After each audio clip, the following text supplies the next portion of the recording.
Estamos no mês de maio, e mês de maio, muitas vezes poderíamos dizer, é um mês como qualquer outro, mas também é um mês que tem suas características, não é? Nós lembramos no domingo passado, e como todos os anos nós lembramos no segundo domingo, Dia das Mães. Mas esse Dia das Mães também não só lembrado no meio cristão, mas no mundo, porque trata-se de uma época de comércio. Mês de maio, mês das noivas, muitas noivas querem se casar em maio.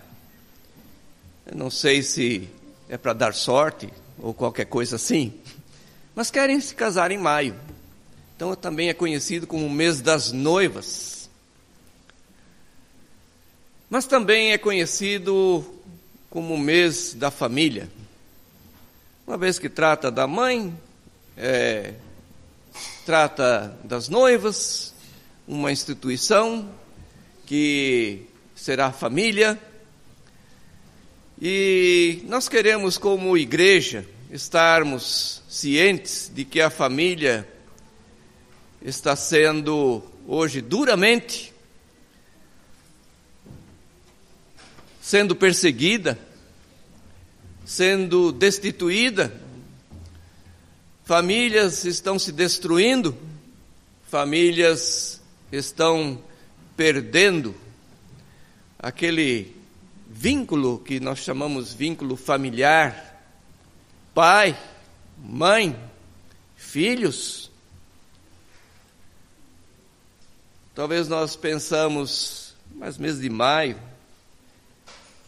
mês onde o outono começa a mostrar um novo ar, aquele ar mais friozinho, nós temos que procurar os nossos agasalhos.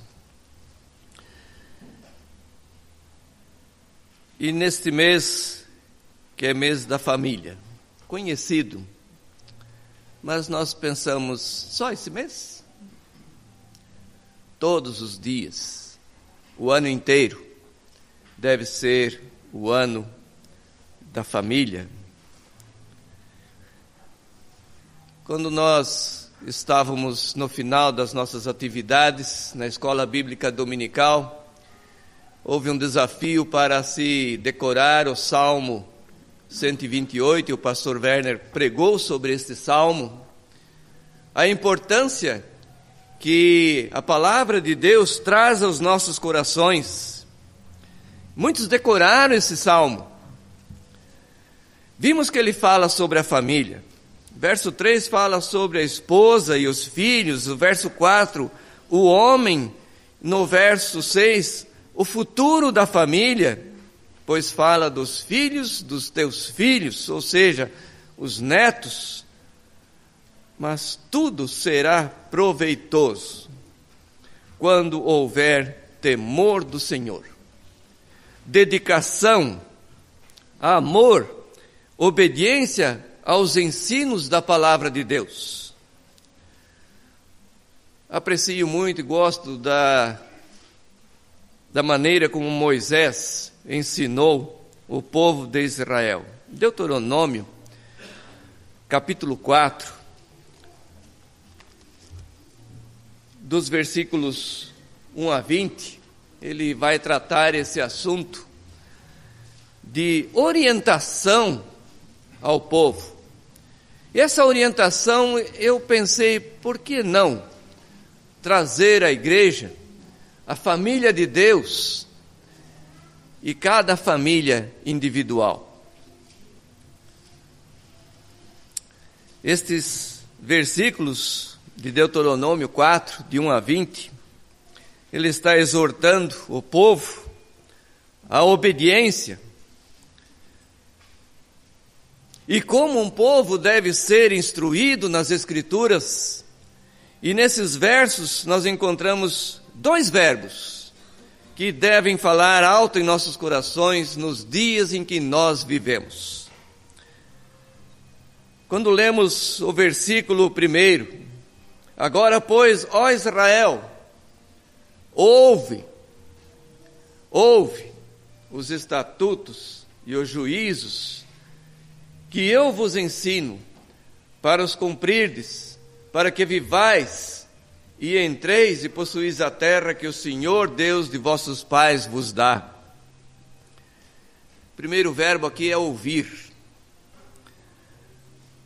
A maneira que nós temos para ouvir Deus falar aos nossos corações é lendo as Escrituras Sagradas. É baseando aquilo que o Senhor tem para nos falar, e Ele fala através da sua palavra. E se nós lermos a palavra de Deus, nós ouviremos Deus falando conosco. Nós temos a sua palavra, seus estatutos, seus juízos, como nós lemos. Entendamos que a palavra de Deus é o pão da vida. Suas palavras apontam o caminho da vida eterna. Nesse primeiro versículo nós lemos que Moisés exortando o seu povo, o povo de Israel, o povo de Deus, e ele diz: para que vivais, entreis, possuís a terra que o Senhor Deus de vossos pais vos dá. Havia uma promessa para que o povo conseguisse chegar à terra prometida, mas o povo tinha que obedecer. O povo tinha que obedecer. Nós temos que obedecer a palavra de Deus, se nós quisermos conseguir também a terra prometida por Deus em Jesus Cristo, a eterna Jerusalém, a vida eterna que nós teremos com o Senhor Jesus. Em João 6, versículo 33, nós lemos: o Espírito é que vivifica a carne, mas para nada aproveita. As palavras que eu vos tenho dito são Espírito e são vida. A palavra de Deus tem vida.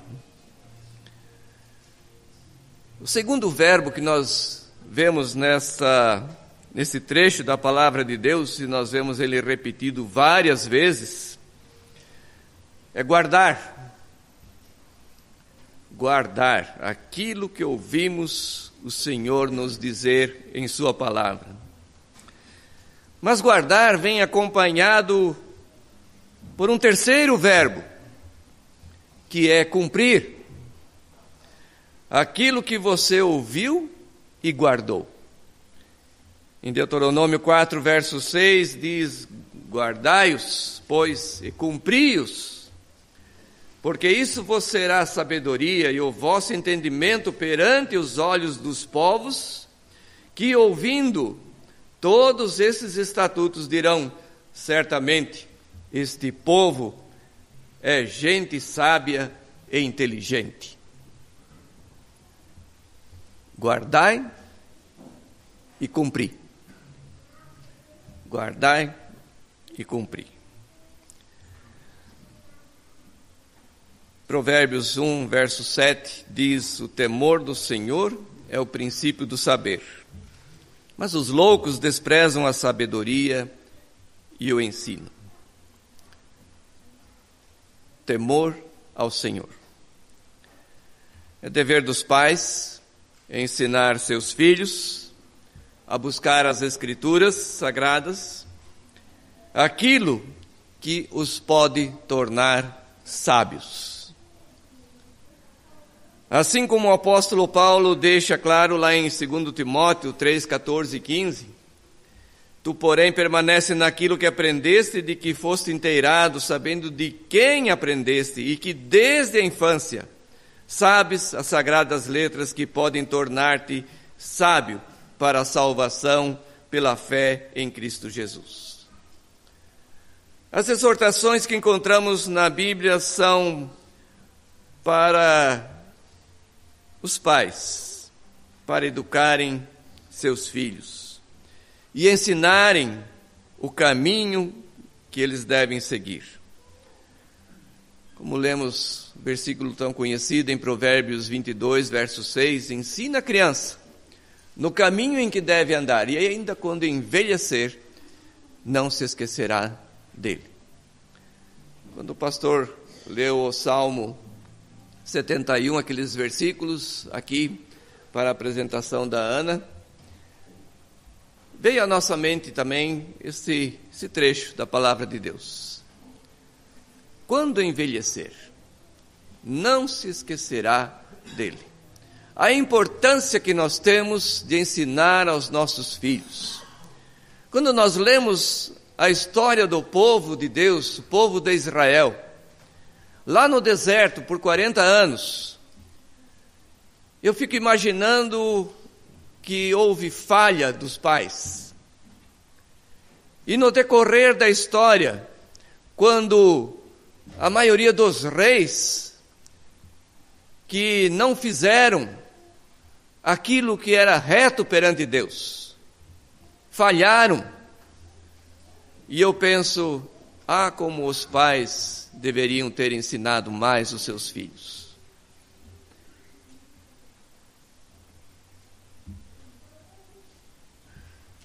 Em Colossenses 3, verso 20, quando o apóstolo Paulo escreve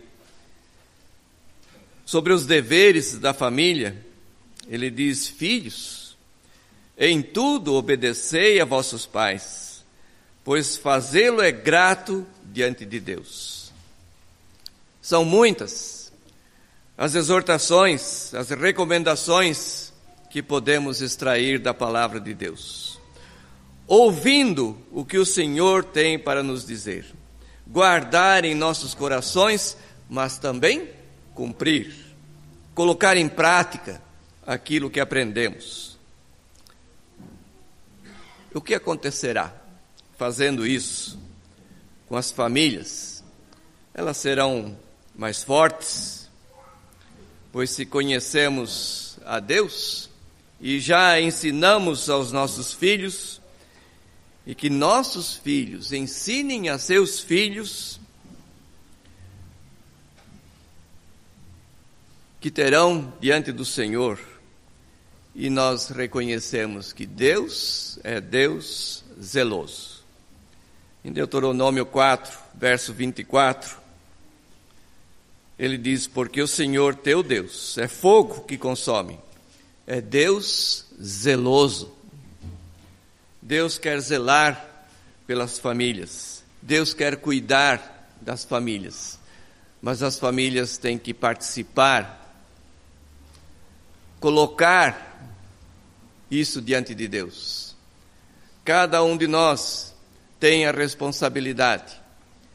Nós temos a igreja, temos a escola bíblica dominical, como eu já falei na última mensagem sobre o ensino, que é fundamental para ensinar as crianças a palavra de Deus, mas deve começar no lar, na família. A família deve ser o exemplo. Por isso a palavra de Deus recomenda e exorta para que ouçamos a palavra de Deus, guardemos a palavra de Deus, cumpramos aquilo que o Senhor tem deixado para as nossas vidas. Deus abençoe a todas as famílias, não só no mês de maio, mês da família, mês do lar, todos os dias da nossa vida, o Senhor esteja presente e colocando sempre à frente da família, Deus em primeiro lugar. Que Deus abençoe a todos. Amém.